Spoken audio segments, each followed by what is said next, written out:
Well, this is the first video for Math 63. I'll do one video each week as we go through each of these topics. Every week is going to be, we're going to cover one topic per week, and then there'll be a quiz for that week. And I'll make a video for each week. So this week, we're going to talk about fractions. And let's see here.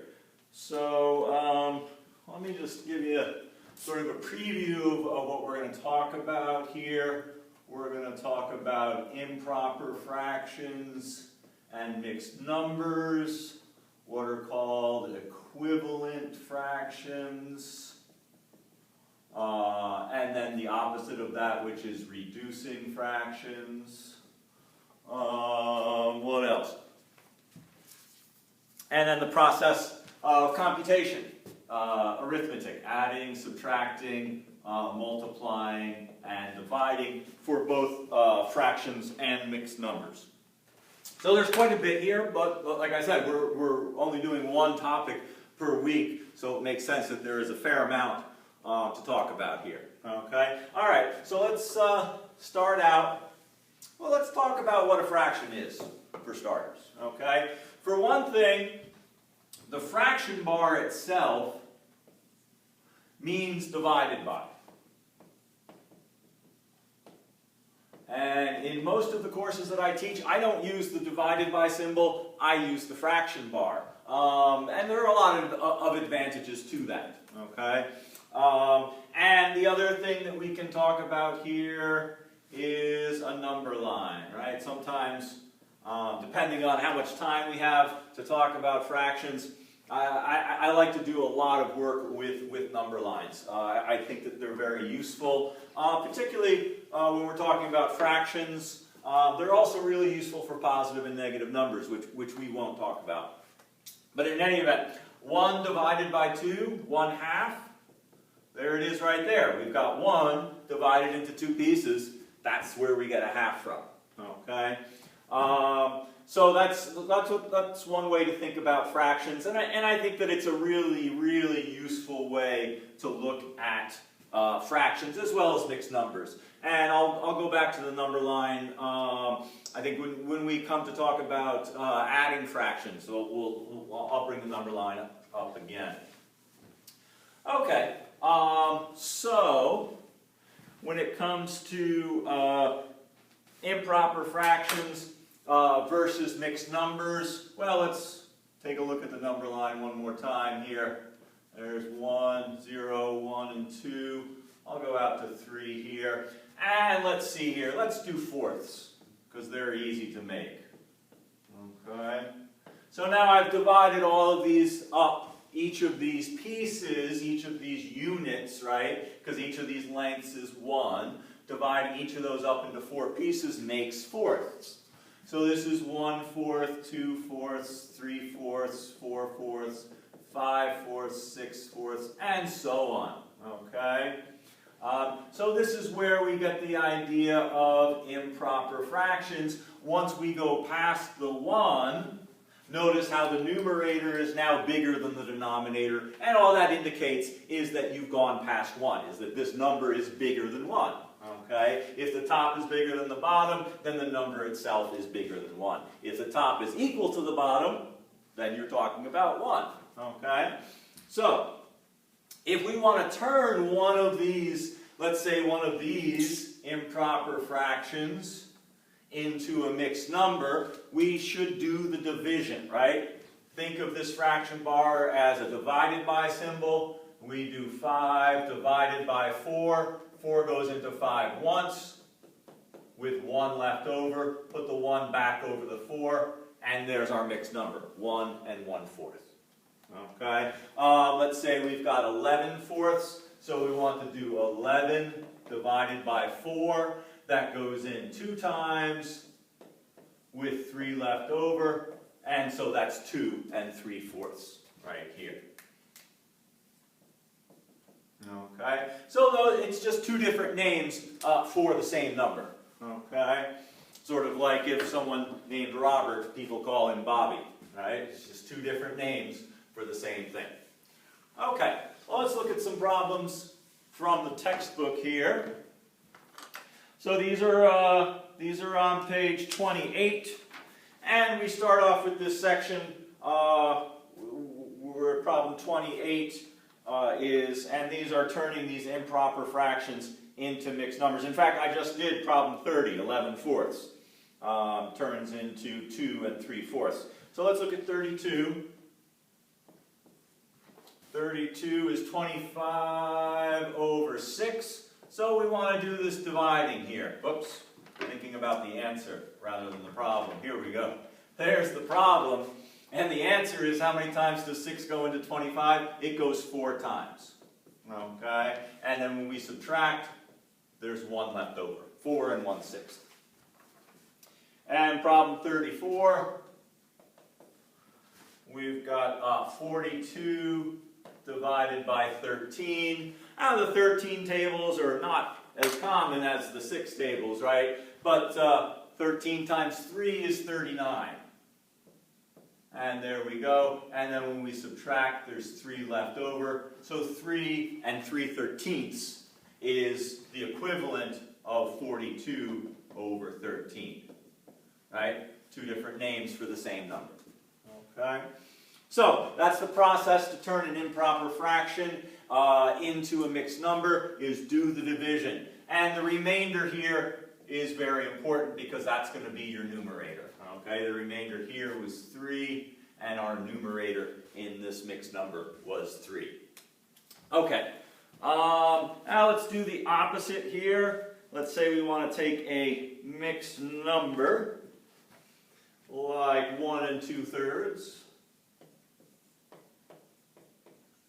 And the trick here is to multiply 3 times 1 and then add the 2. 3 times 1 is 3, plus 2 is 5. That means this is 5/3. Okay? What we're actually doing here is you turn the 1 into thirds. The 1 is 3/3. We've got another 2/3, and there's our 5/3. Okay? I'll talk about that again when we look at another example. Okay, what else? What else? Problem 38, 2 1/4. 2 1/4. So, right, multiply here, add here. 2 times 4 is 8, plus 1 is 9, so this is 9/4. Okay? So again, what's happening here is that the 2 is the same as 8/4. We've got the 1/4, and that's how we get our 9/4. Okay? So this is the trick to get the answer. This is the justification for the trick. Okay? And that's frequently what we see in mathematics, is that you've got a way to get the answer that kind of obscures what's actually happening. And what's actually happening, I think, is often helpful in understanding the process. All right, let's look at one more here. 2 7/9. So we multiply there and add there. 2 times 9 is 18, plus 7 is 25. So this is going to be 25 over 9. And again, what's actually happening here is that the 2 is 18/9, and then we've got another 7/9, and there's our 25/9. Okay, so that's the process for improper fractions and mixed numbers. Now let's take a look at what are called equivalent fractions. So here's the thing. Let's talk about the number line again, right? A few minutes ago, I put a half up there, and then I went back and I did fourths here. Okay, so here's a good example of 2 equivalent fractions. 1/2 and 2/4. Again, 2 different names for the same number. All right, and so what we're going to do here, if we want to create equivalent fractions, so this is on page 29, something like, let's say it's problem 46. It says how many eighths equal 3/4. Okay? And so the idea here is these denominators tell you how this unit here is being chopped up, right? If we're talking about fourths, then it's being chopped up in 4 pieces. If we're talking about eighths, it's being chopped up in 8 pieces. Let's see here. I guess I could chop this up in 8 pieces. All right, now we would just need to cut all those in half. 1/8, 2/8, 3/8, 4/8, 5/8, 6/8, 7/8, and of course 1 is 8/8, 4/4, 2/2, and so on, right? Whenever the top is equal to the bottom. So here's the answer to our question. It's 6/8, okay? So that's what these denominators tell us, is how many pieces is that interval being chopped up into. There we go, 3/4 is 6/8. Now, if we want to do this without messing with the number line, again, so this is what's happening in the problem, okay? To get the answer, what you need to do is think, oh, 4 times 2 was 8, 3 times 2 will give you the 6. So that's how to get an answer for this. The number line gives you a justification for why it works that way. Okay, so let's look at, let's see here. Let's look at the handout. I've got this handout that has a bunch of equivalent fraction problems on it. Problem 2, 2/3 is how many 45ths? Well, so here's the thing. On this problem, you could see, oh, 4 times 2 is 8. So here we want to know, what do we multiply the 3 by to get 45? So you can use your calculator on this if you want to. Do 45 divided by 3, okay? I already know the answer. It's going to be 15, okay? And so if we're multiplying the 3 by 15 to get 45, then we've got to do 2 times 15, and the answer here will be 30, okay? All right, another way to look at this is that you're taking 2/3 and you're multiplying it, well, I'll start out multiplying it by 1, right? Here's another form of 1, 15 over 15. That's why these fractions are equivalent. Again, we're generating 2 different names for the same number, okay? And here's another situation where you've got 2 different names for the same number, okay? All right. Let's look at a few more off of the handout, and then we'll move on here. Okay, problem 4. We've got 5/8 is what over 32? So again, this one's a little bit more straightforward. You might recognize 8 times 4 is 32. And if you don't, just do 32 divided by 8 to find out. Okay? And so that means we got to multiply by 4 on top, and that'll give us 20. Okay, let's see here. Oh, what else? Well, let's look at problem 10. We've got 5/8 equal to what over 40? And let's see, again, well, it's an 8, but this time it's 8 times 5 to be 40. So if we do 5 times 5, that'll give us 25. Okay. And then problem 12. Problem 12 is a little bit trickier here. We've got 3/5 is going to be what over 70? So again, what do you multiply the 5 by to get 70? Well, just do 70 divided by 5, and you should get 14. So that means we want to multiply by 14 on top, and that'll give us 42. And go ahead and use your calculator for those calculations. Okay. All right, so that's equivalent fractions. And I mentioned a few minutes ago that you can think of this as 3/5 times 14 over 14 gives you 42 over 70. And since you're multiplying by 1, that means that these two numbers are actually the same thing.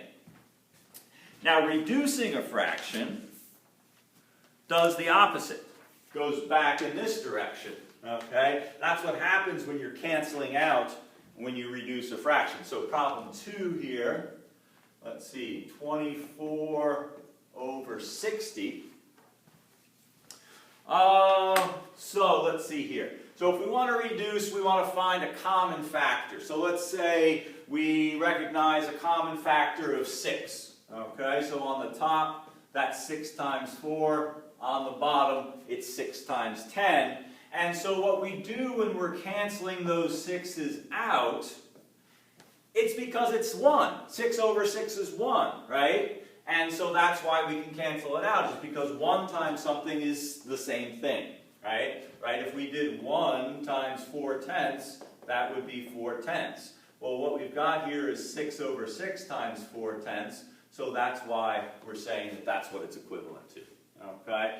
And obviously every fraction is going to have an infinite number of potential names, right? You can have 1/2 and 2/4 and 3/6 and 4/8 and 100 over 200, and it just never ends. Okay? So, but the reduced version, right, there's only one of those. Okay? So that's the reason why we like reduced fractions rather than these equivalent fractions. Okay, the equivalent fractions come in handy when we're doing addition and subtraction, but if we want to talk about a number, it's helpful to only talk about the reduced version. Okay, we're not quite done here. We've still got a common factor of 2, right? And so that's why these 2's cancel each other out, is because it's equivalent to 1. So 1 times 2/5 is 2/5. There's our reduced fraction, 2/5. Okay. The fact that we reduced twice means that the biggest common factor here was actually a 12. 24 is 12 times 2, 60 is 12 times 5. The 12's cancel out because 12 over 12 is 1. Okay? And that leaves us with 2/5. If you recognize the biggest common factor right away, go ahead and use it. If not, you can do this in pieces. And notice how it gets easier. Once you get the 6 out, it's easy to see that there's a 2 in there, and vice versa. If you canceled a 2, then it would be easy to see that there was a 6 in there as well. Okay, let's see here. Problem 4, 35 over 56. Now, if you remember your times tables, you might recognize these from the 7's table. 35 is 5 times 7. And so now we know that 5 doesn't go into 56, right? Because to be a multiple of 5, all the multiples of 5 end in 0 or 5. So that means 5 does not go into 56. What about 7? If you're not sure, test it out. 56 divided by 7 will leave you with 8.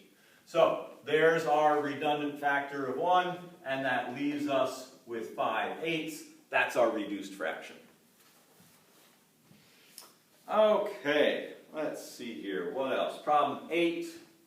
This one's pretty straightforward. 8 over 14. You can just divide them both by 2, and there we go, 4 over 7. That's the short way to do this, okay? You don't have to go through this process of splitting them up.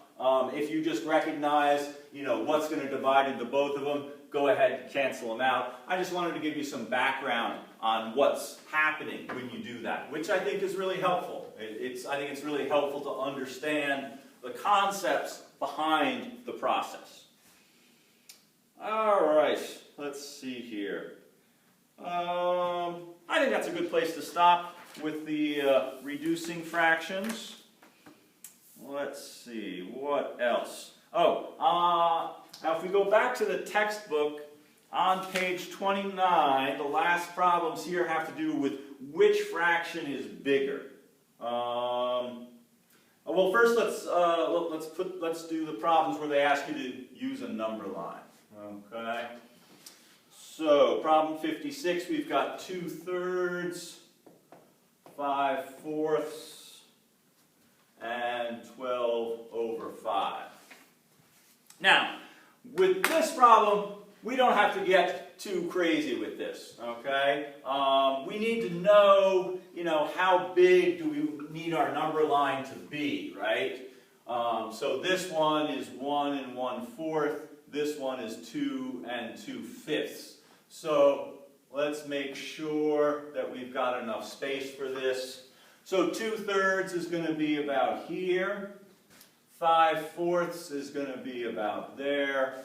And this 12/5 is going to be right about there. So that's good enough for this kind of problem. Okay. On the quiz, you'll see questions that ask you about, what I was talking about before. How many pieces is this unit chopped up into? Okay.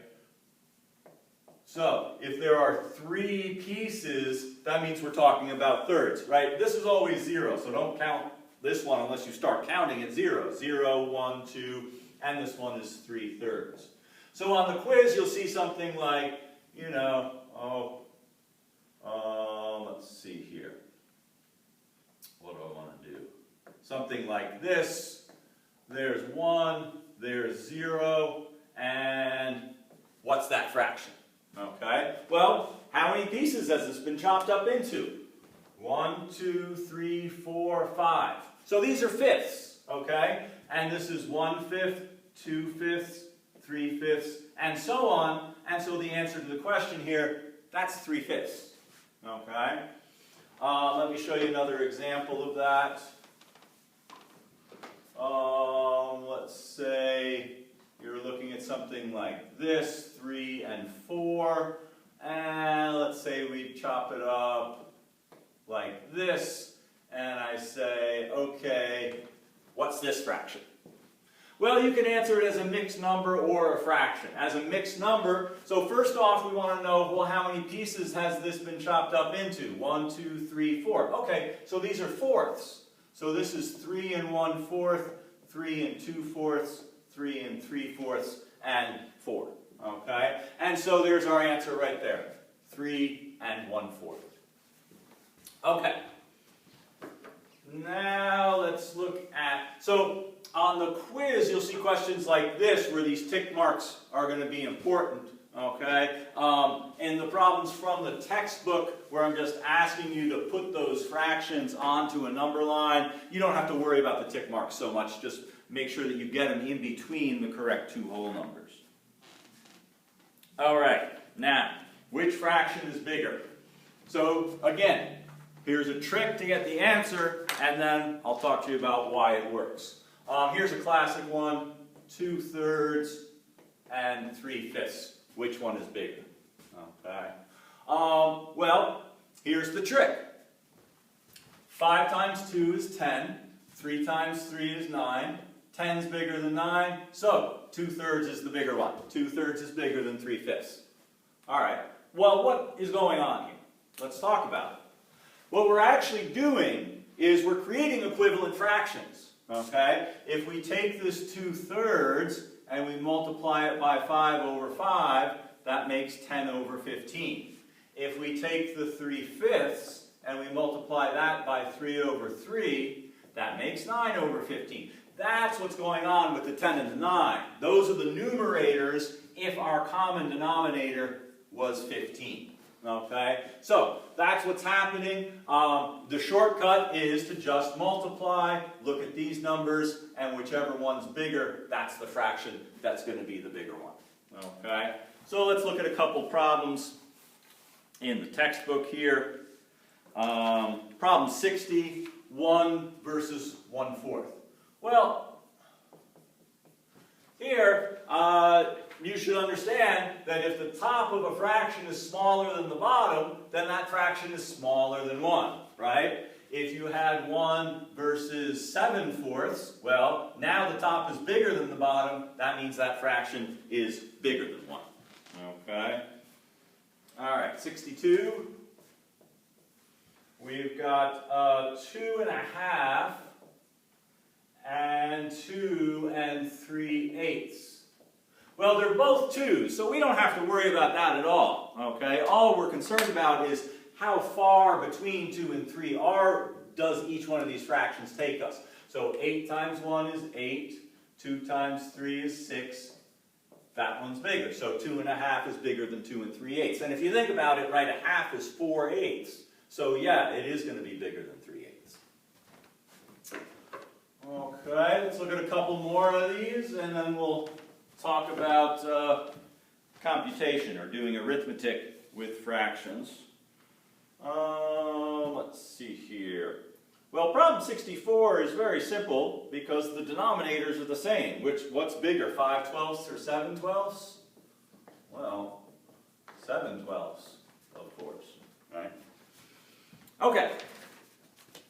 So now let's move on to page 36 here, and this is where we get into doing arithmetic with fractions and whole numbers as well. Not on this page, but we'll look at some whole number problems in a minute. Okay, so if you want to multiply two fractions, a over b times c over d, multiply across the top, multiply across the bottom, right? If you want to do 3/7 times 2/5, that's going to be 6 over 35. Okay? The justification for that is it doesn't really add anything. It's not, I don't find it to be that helpful. I've talked to people about it in the past. It doesn't really clarify what's going on. If you're really interested in that, I can talk to you about it. But the process here is if you're multiplying fractions, multiply across the top, multiply across the bottom. It's pretty straightforward. Okay? And then, in the end, we want our answer to be in lowest terms. All right, let's look at a couple problems on the handout here. Problem 68. Where are we? 1/3 times 2/3. That's going to be 2/9. And that's lowest terms. Okay, problem 70. 5/6 times 14/15. All right, now, I'm going to go ahead and just multiply. I don't think that's the best way to solve this problem, but I'm going to do it just to get us started, okay? So 5 times 14, again, you can use your calculator for that, that's fine. 5 times 14 is 70. 6 times 15 is 90. Well, this is pretty easy to reduce. That's 7 over 9, right? The 10s cancel each other out, and we're left with 7 over 9. Now, what can sometimes be helpful, although actually, I do want to stop a second and say, I started out by saying I don't think this is the best way to solve this problem, but in the end, it's just fine. There's nothing wrong with it. So what you can do, this canceling that we did of the 10 is made up of the 5, the common factor of 5 here, and the common factor of 2 here. So we can cancel before we multiply if we want to. 5 goes into 5 once, 5 into 15 3 times. 2 goes into 6 3 times, 2 goes into 14 7 times. Multiply across the top, multiply across the bottom. There's our 7/9. So you can do this either way. You can multiply and then reduce at the end, or you can cancel things out and reduce before you multiply. All right, let's see here. What else? What else? Some of these numbers get pretty big. So let's look at problem 72. 35 over 36. And then times 48 over 55. Okay. Well, I mean, you could do this on your calculator. That would certainly save you some time and trouble. But let's just talk about what's going to happen here, right? These are both divisible by 5, right? Because they both end in 5. So 5 into 35 goes 7 times. 5 into 55 goes 11 times. Now the 36 and the 48, well, they're both even numbers. So let's divide them by 2. This will be 18. This will be 24. Well, those are both divisible by 6. 6 into 18 goes 3 times, 6 into 24 goes 4 times, and here's our answer, 28 over 33. Good. Now let's talk about dividing fractions. This is pretty interesting. Okay, so dividing dividing is the opposite of multiplying. And it answers the question, what would you multiply something by to get a particular answer? What am I saying here? Well, 10, I'll use the divided by symbol on this. 10 divided by 5 equals 2 because 2 times 5 equals 10. Okay? So when we're doing a division problem, we're asking for what do we have to multiply this by to get this answer. Okay? So let's see here. Let's look at one of these division problems. Let's see. I'll make one up. Let's see. Let's say we did 3/8 divided by 2/5. So what's that going to be? Well, that is the number that if we multiply it by 2/5 is going to give us 3/8. Okay? Now, you may already know the rule for dividing fractions, which is to flip over what you're dividing by, right? You're going to do 3/8 times 5 over 2 is 15/16. That's our answer. What I'm doing here is I'm talking about why do we do this? Why is this the answer? Okay? So, here's why. Let's build this fraction, right? We want to multiply something times 2/5 and get 3/8. Well, let's build this fraction. We got to cancel out this 2, so let's put a 2 down there. That'll cancel the 2 out, and then we want to replace it with a 3. Okay, that'll do that. Now we want to cancel this 5 out, so we'll put a 5 up on top, and then we want to replace it with an 8 on the bottom, and that'll do that, right? So now that we've got this, here's our 15 over 16 times 2/5. Those cancel, and there's our answer of 3/8. Okay? So, this is what I'm saying. This is the justification behind the process for finding the answer.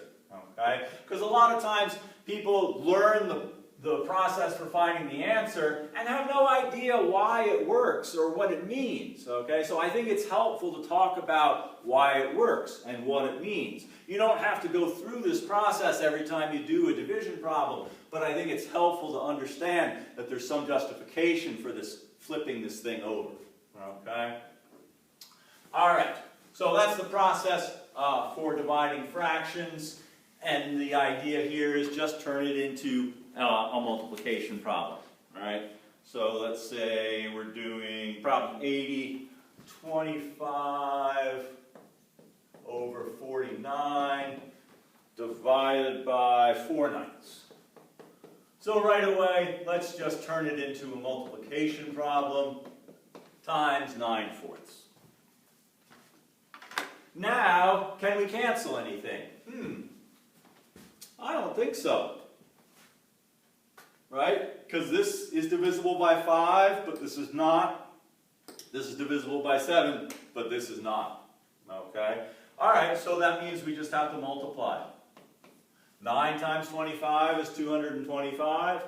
4 times 49, what is that going to be? I think that's going to be 196, right? 160 and 36 will give us 196. And that's lowest terms, because if there was any common factors, we would have seen them before we multiplied, because we didn't check to look. All right. So that's dividing fractions. Now let's take a look at adding and subtracting. So let's bring our friend the number line back. And for starters, let's just talk about whole numbers. Okay, so let's say we want to do 3 plus 5. Okay, so we start here at 3, and then we take this distance of 5, and we lay it next to the 3, and the 3 plus the 5 brings us to the 8. Okay, we can also count. 1, 2, 3, 4, 5. That brings us to the 8. All right, that's pretty straightforward. All right, let's look at fractions. Here's a half. There's 1/3, there's 2/3. But let's say we wanted to do 1/2 plus 1/3. Okay, so we're starting at a half, and then we're going to take this third, and we're going to add it on there. And this is 1/2 plus 1/3. But where are we? What do we call that number? That's the purpose of common denominators. That's why we make a common denominator if we want to add or subtract fractions. Okay? And the idea of a common denominator is that we can find the least common multiple, right? We want to chop the halves up into thirds. We want to chop all of the thirds in half, and that'll make sixths, right? So this one needs to get multiplied by 3/3. This one gets multiplied by 2/2. And that gives us 5/6. So that answers the question of where are we when we do 1/2 plus 1/3. The answer is we're at 5/6. And that's why we want to make common denominators, to add and subtract fractions. All right, so let's look at a couple of these problems here. What is this, page 36? Now, if you've got a common denominator already, then it's pretty straightforward. Like problem 86, 3/11 plus 4/11 is 7/11, right? We keep the 11s on the bottom, right, because of how the number line works. Right? If you're counting 11s, let's see here. Okay, so these are 11s.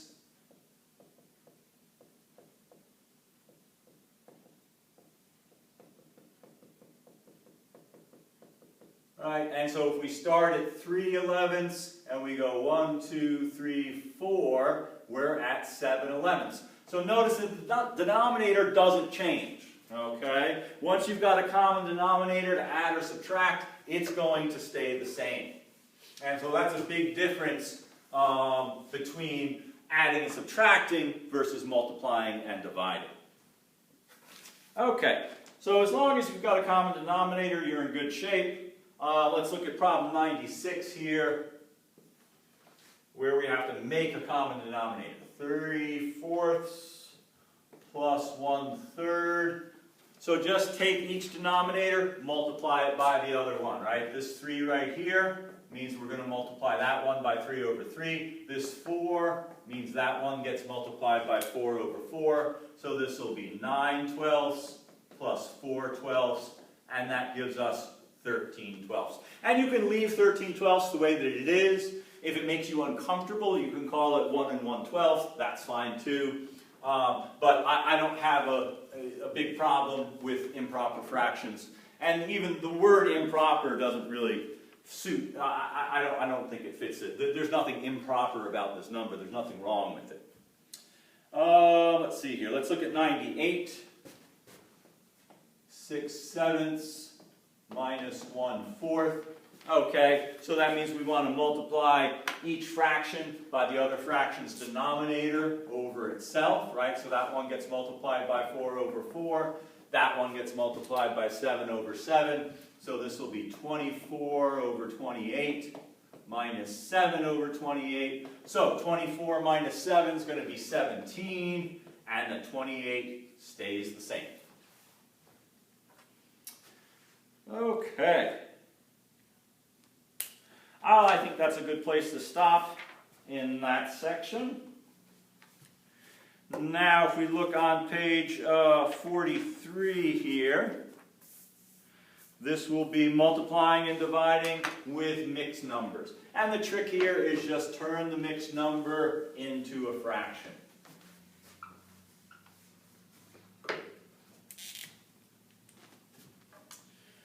Okay, let's see here. So, like problem 108, we start out with 2 4/9 times 6/7.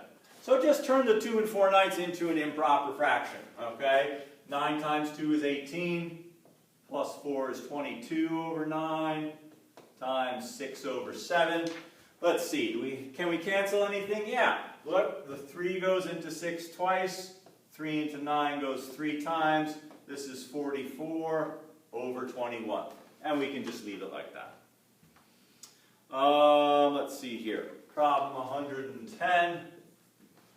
We've got 25 over 36. And that's getting multiplied by 6 3/10. So let's just take the 6 3/10 and we're going to make it into a fraction. 63 over 10. Okay, can we cancel? Yeah, sure. Look, 5 goes into 25 5 times, 5 into 10 twice. Let's see, 9 into 63 goes 7 times, 9 into 36 goes 4 times, and there we are, 35 over 8. Okay, let's do a couple division problems. Let's see here. Let's do problem 116. We've got 13.5 divided by 9. Okay, well, let's turn the 13.5 into a fraction. That's going to be 26 plus 1, 27 over 2. Now, the 9 is not a fraction, technically, right? But we know that it's 9 over 1. Okay, so now we can divide. And so what we want to do here is, by turning this into a multiplication problem, we flip over the 9 over 1. And let's see, 9 into 27 goes 3 times, and so our answer here is going to be 3 over 2. Okay, let's look at another one here. Problem 120, 2 1/5. Divided by 1 1/10. Okay, so let's make them both into fractions. That's going to be 10 11 over 5, and that's going to be 10 11 over 10. Okay, now we want to flip this over and make this into a multiplication problem. This one stays the same. Now the 11s cancel out, 5 into 10 goes twice, and there's our answer, 2, or 2 over 1, depending on how you want to think about it. Okay. All right. Last topic here is adding and subtracting with the mixed numbers. Let's see here. So what do we want to look at? Let's look at problem 128. This is on page 53.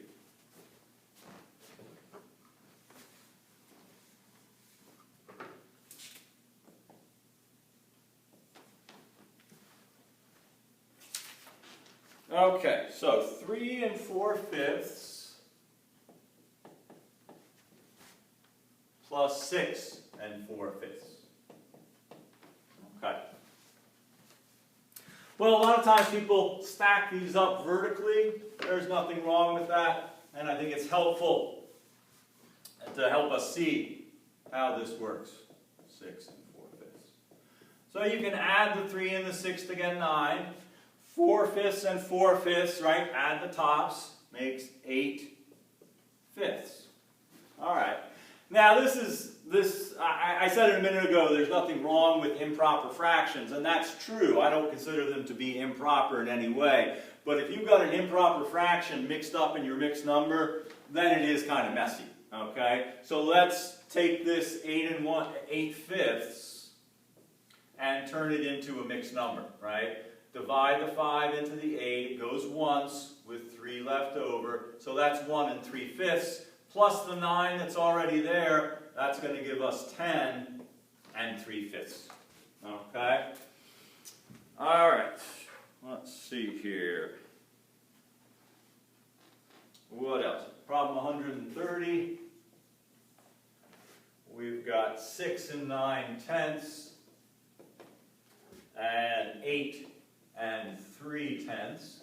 So this is 14, and this is going to be 12/10.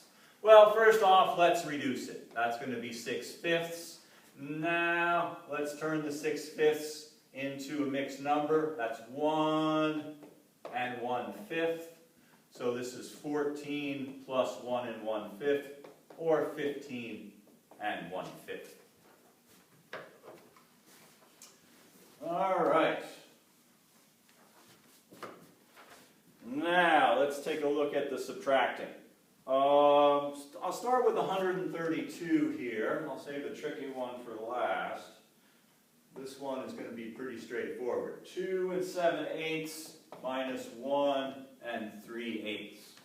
Okay, so here I was starting with the whole numbers, and that's okay. You know, if you're adding, that's not going to be such a big deal. For subtracting, it's a good idea to start with the fraction. 7 minus 3 is going to give us 4/8.